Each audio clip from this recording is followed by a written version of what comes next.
Assalamualaikum dear students, I hope you are all well and good. I am teacher Mohammad Tayyab.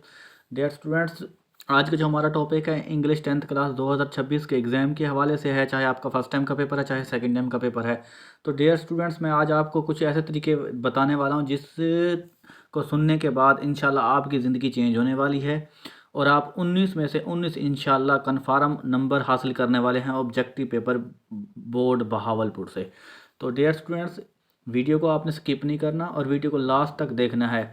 तो dear students, जो आप ये 19 में से 19 नंबर किस तरीके से हासिल कर सकते हैं, तो इसका सिंपल और आसान सा तरीका ये है कि आपने पास्ट पेपर को लाजमी सॉल्व करके जाना है, क्योंकि जितने भी एग्जामिनर पेपर सेट करके भेजता है इन्हीं पास्ट पेपर में से होते हैं. तो चलें, आज हम 2022 का फर्स्ट ग्रुप का पेपर बहावलपुर बोर्ड का सॉल्व करते हैं. ये पेपर मोस्ट इम्पोर्टेंट है, इसमें से तकरीबन 80% पेपर आने का चांसेस हैं. ठीक है, तो मैं आज सॉल्व करता हूँ और साथ साथ आपको समझाता हूँ. तो चलें शुरू करते हैं. फर्स्ट क्वेश्चन है हमारे पास, how long ago you dash year.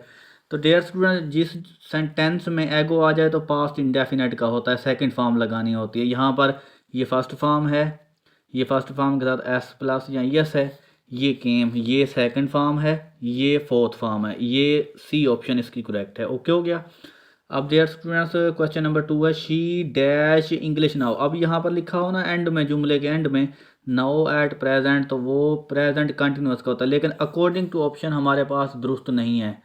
अब यहाँ पर इस स्पीकिंग कहीं पर भी आपको दिखाई नहीं दे रहा, तो डोंट वरी अबाउट इट, तो कोई मसला नहीं है. अगर आपको प्रेजेंट कंटिन्यूस नहीं मिल रहा ऑप्शन के अंदर, तो आप प्रेजेंट इंडेफिनेट को चॉइस कर सकते हैं, ये रूल है. ठीक हो गया. शी स्पीक्स अब बेहतर है, शी स्पीक्स इंग्लिश नाउ, ये बी ऑप्शन दुरुस्त हो गई इसकी. ठीक हो गया.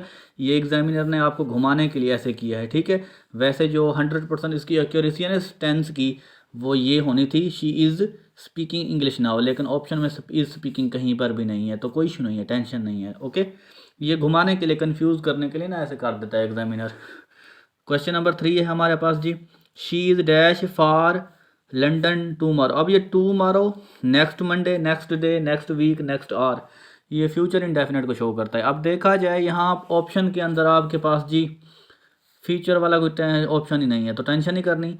लेकिन यहाँ से आप देखें हेल्पिंग वर्ब इज़ लगा हुआ, जो एक डियर स्टूडेंट्स ये भी रूल है, अगर आपके पास फ्यूचर इंडेफिनेट नहीं मिल रहा ऑप्शन के अंदर आपको, तो आप प्रेजेंट कंटिन्यूस भी लगा सकते हैं. अब ये प्रेजेंट कंटिन्यूस में जाएगा सेंटेंस. देखें, she is living for London tomorrow, अब ये लिविंग बेस्ट हो गया यहाँ. ठीक हो गया. तो आगे चलते हैं. आगे देखें हमारे पास, शुक्र अल्हम्दुलिल्लाह. क्वेश्चन नंबर 4 है, I dash him next Monday. अब ये नेक्स्ट मंडे आ गया, ये भी फ्यूचर इंडेफिनेट में जाएगा. अब देखना पड़ेगा फ्यूचर की ऑप्शन भी है हमारे पास कि नहीं, क्योंकि आपने हमेशा ऑप्शन पे ही फोकस करना होता है. सा ये पास्ट में चली गई, सी ये प्रेजेंट में आ जाएगी, सीइंग जो ये तो बनती नहीं है. अच्छा, ये है आपके पास, आई शैल बिल्कुल करेक्ट है, डी ऑप्शन ठीक है, I shall see him next Monday. Okay हो गया. अब आगे चलते हैं डियर स्टूडेंट्स. क्वेश्चन नंबर आपके पास 5 है, असलम डैश फॉर 3 आवर्स. अब ये देखा जाए ना, ये फार या सिंस जहाँ पर हो, ये चौथा टेंस होता है, प्रेजेंट का चौथा हो सकता है, पास्ट का या फ्यूचर का. अब ऑप्शन के अकॉर्डिंग आपने देखना होता है. असलम स्विम्स ये तो नहीं आ सकता, क्योंकि वक्त में जो होता है वो प्रेजेंट इंडेफिनेट में नहीं होता हरगिज़ भी. स्विमिंग भी नहीं है, हैड बीन स्विमिंग, ये बेस्ट है, ऑप्शन सी करेक्ट हो गई इसकी. अब देखें जुमला कैसे दुरुस्त होगा, Aslam had been swimming for 3 hours, Aslam 3 घंटों से तैर रहा है. ठीक है, तैर रहा था. अभी देखना ये पड़ेगा, अगर हैड तैर रहा था, अगर हैज़ बीन या हैव बीन है, तो फिर वो सेंटेंस के मुताबिक ही ट्रांसलेशन की जाती है. ठीक हो गया डियर स्टूडेंट्स. अगला जो होता है डियर स्टूडेंट, ये तो आपके लिए ऐसे बिल्कुल ही ईजी है, लेकिन आपको ये भी बताता हूँ ये करने कहाँ से हैं. ये ग्लोसरी नहीं होती आपकी जो सबकों के पीछे, वहीं से आते हैं. ये ऑप्शन सेक्शन बी में करेक्ट स्पेलिंग आपने करने होते हैं. अब देखें एक्सीलेंट के स्पेलिंग कौन से दुरुस्त हैं. बी ऑप्शन दुरुस्त है, मैं बता देता हूँ आपको, EXCELLENT, एक्सीलेंट. ओके. अब देखें ओकेजन, ओकेजन पढ़ते हैं इसको कोई लोग, ओकेशन भी पढ़ते हैं. आपने जस्ट स्पेलिंग दुरुस्त करना है, OCCASION, ऑप्शन ए दुरुस्त है. ओके. अब सिंबॉलिक, SYM, SEM, BOLIC, ये ऑप्शन सी दुरुस्त हो गया. लियर, LIESUR, ऑप्शन ए दुरुस्त हो गया। ओके, ये तो आपने कर लेने हैं। जो समझाने वाली चीज़ है मैं आपको उस पर फुल फोकस के साथ समझाऊंगा। अब सी ऑप्शन जो है, इसमें आपके पास सिनोनियम एंटोनियम होते हैं, और ये सिनोनियम एंटोनियम जी अब कहाँ से आते हैं, ये आपकी ग्लोसरी में से ही जो वर्ड लिखे होते हैं उन्हीं में से आते हैं। टेंशन नहीं करनी है आपने, उनको अच्छी तरह प्रिपेयर करना है। अगर आपसे वो नहीं हो सकती तो आप ये पेपर करके चले जाएं, मेरी गारंटी है इंशाल्लाह 19 में से 19 नंबर होंगे आपके। अब ये पूछ रहा है हीड मीन्स, और कहता है हीड का मतलब क्या है, मतलब ये पूछ रहा है सिनोनियम बता दें इसका। अब उसने क्लियरिटी के साथ नहीं पूछा, मीन पूछ रहा है। हीड का जो मीनिंग होता है किसी को तवज्जो देना, अटेंशन, बेहतर। ऑप्शन सी इसमें करेक्ट है। ओके, अब देखें क्वेश्चन नंबर 11 है हमारे पास। सिनोनियम ऑफ फू इज, मतलब अब ये लफ्ज़ है फू, ये इसको कहते हैं, इसका सिनोनियम बताना। ये कहते हैं जी दुश्मन को। अब इसका जो उलट, अब ये इसका जो उलट आएगा ना, अगर उलट पूछे तो सिनोनियम पूछे तो आपने सिनोनियम बताना है। एंटोनियम पूछ, अब वो पूछ रहा है जी सिनोनियम, आपने इस चीज़ पे थोड़ा सा फोकस करना है। यहाँ पर आपकी गलती नहीं, वो सिनोनियम पूछ रहा है या एंटोनियम। बाज़ औक़ात क्या करते हैं बच्चे, पूछ सिनोनियम रहा आता है वो एंटोनियम लगा के आ जाता है। ये चीज़ नहीं करनी। सिनोनियम क्या होता है जी, उसका जो सिनोनियम वर्ड मुतरादफ को कहते हैं, जो एंटोनियम है उसका उलट होता है, मुतजाद जिसे कहते हैं। ओके, अब ये सिनोनियम पूछ रहा है, फू का मतलब है दुश्मन। अब इसका सिनोनियम ही आपने बताना है, एंटोनियम नहीं। अगर एंटोनियम इसका पूछता तो आपने दुश्मन का दोस्त, फ्रेंड ठीक था। अब वो पूछ रहा है सिनोनियम, अब इसका एनिमी आ जाएगा। ठीक है, सिनोनियम पूछ रहा है, ये आपने फोकस करना है इस पे गलती नहीं करनी। ठीक है, अक्सर गलती कर जाते हैं स्टूडेंट। तो ये देखें क्वेश्चन नंबर 12 है हमारे पास जी। प्रायर मीन्स इसका कहते हैं प्रोसीडिंग, मतलब साबका भी कहते हैं आम वर्ड में। इसका जो करेक्ट ऑप्शन है जी प्रीसीडिंग, ये ऑप्शन। ओके, अब क्वेश्चन नंबर आपके पास 13 है।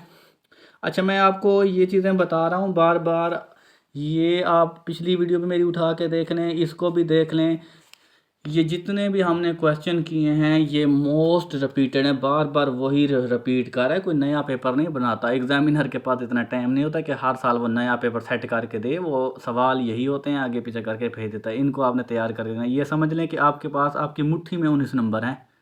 टेंशन नहीं करें, आपके हाथ में इंशाल्लाह 19 नंबर हैं। अगर आपने इसको अच्छी तरह समझ के तैयार करके गए तो इंशाल्लाह।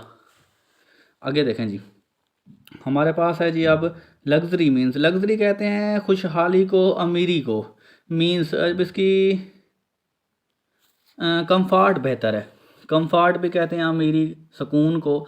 सिनोनियम पूछ रहा था, मीन का मतलब है सिनोनियम पूछना है। अब देखें जी एंटोनियम, अब उलट पूछ रहा है। अब यहाँ पर आपने गौर करना है, दी एंटोनियम ऑफ सफरिंग, सफरिंग का ये देखें। अब ये कई मरतबा रिपीटेड है पेपर, आप पिछले देख लें, पिछली वीडियो देखें, ये काफ़ी सारे, इसमें से तकरीबन 70% पेपर रिपीटेड ही है ये। तो इसलिए मैं आपको बार बार कह रहा हूँ, इनको तैयार करके जाइएगा।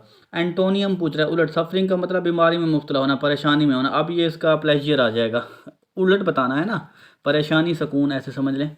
अब देखें जो ऑप्शन आपके पास सेक्शन डी आ जाता है जी, most important according to the grammar portion होता है। इसमें पार्ट ऑफ स्पीच होते हैं, कंडीशनल सेंटेंस होते हैं, प्रीपोजिशन भी होती है। ओके हो गया, मतलब टोटल पार्ट ऑफ स्पीच का हिस्सा होता है ये।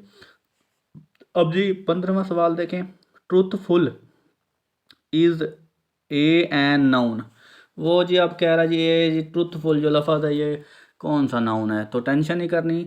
वो नाउन जिसे आप दिलो दिमाग से सिर्फ महसूस कर सकें, अपनी आंखों से देख ना सकें, वो होता है जी एब्स्ट्रैक्ट नाउन। अब ट्रूथफुल, सच्चाई, ईमानदारी, किसी की भी आप देख नहीं सकते, जस्ट फील कर सकते हैं in your mind and your heart, in your heart. Okay, अब देखें एब्स्ट्रैक्ट नाउन हो गया क्लियर, बी ऑप्शन ठीक है इसकी।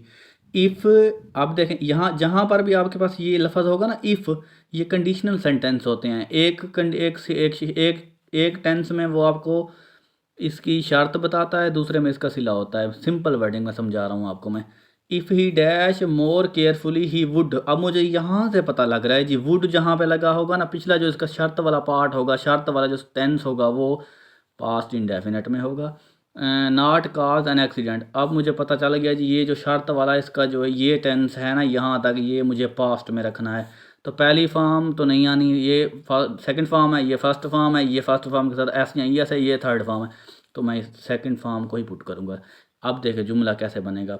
If he drove more carefully he would not cause an accident. Clear.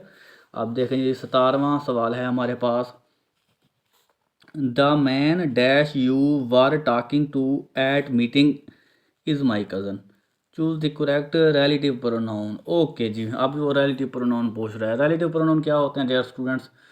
W से जो जुमले शुरू होते हैं जैसे हु, विच, व्हेन, वाई, ये किसी भी सेंटर में आ जाएं, किसी भी टेंस या सेंटेंस के ना सेंटर में आ जाएं तो ये रिलेटिव प्रोनाउन कहलाते हैं। ओके, अब वो सेंटर में पूछ रहा है दी मैन हु, अब ये ऑप्शन दुरुस्त है, हु, WHO, हु। दी, अब जुमला देखें कैसे ये होगा, the man who you were talking to at meeting is my cousin. Okay, अब 18वां देखें इसका, we are connected dash community, the correct preposition. अब प्रीपोजिशन पूछ रहा है। अब यहाँ पर जो ऑप्शन के लिहाज से सूटेबल प्रीपोजिशन है मेरे अकॉर्डिंग वो विद है। अब देखें सेंटेंस को, we are connected with community, हम इंसानियत के साथ जुड़े हुए हैं। ठीक हो गया।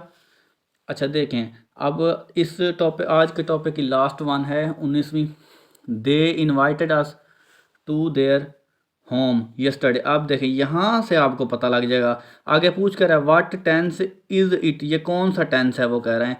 अब मुझे यहाँ से भी पता लग जाता है सेकंड फॉर्म है वर्ब की, और ये जो वर्ड होता है ना yesterday, previous day, last week, last month, last year वगैरह, तो ये पास्ट इंडेफिनेट को ही शो करता है। तो मुझे पता लग गया, यहाँ से भी पता लग गया, यहाँ से भी। अब मैंने बता देना है जी, ये पहली ऑप्शन में प्रेजेंट इंडेफिनेट, दूसरी में पास्ट परफेक्ट नहीं, पास्ट परफेक्ट नहीं है, ये पास्ट इंडेफिनेट टेंस है। डी ऑप्शन करेक्ट हो गई। तो डियर स्टूडेंट, अगर किसी भी चीज़ को ही आपको समझ नहीं लगी तो कमेंट सेक्शन में आप मुझसे पूछ सकते हैं, मैं इंशाल्लाह फ़ौरन आपको रिस्पॉन्स दूंगा। और इस वीडियो को आपने अपने क्लासमेट और दोस्तों के साथ लाजमी शेयर करना है। अगर वीडियो अच्छी लगी हो तो चैनल को लाजमी सब्सक्राइब कर लें और वीडियो को लाइक कीजिएगा, अपने दोस्तों के साथ लाजमी शेयर कीजिएगा। तो मिलते हैं अगली वीडियो में, तब तक अपना बहुत ख्याल रखिएगा। अल्लाह हाफिज़।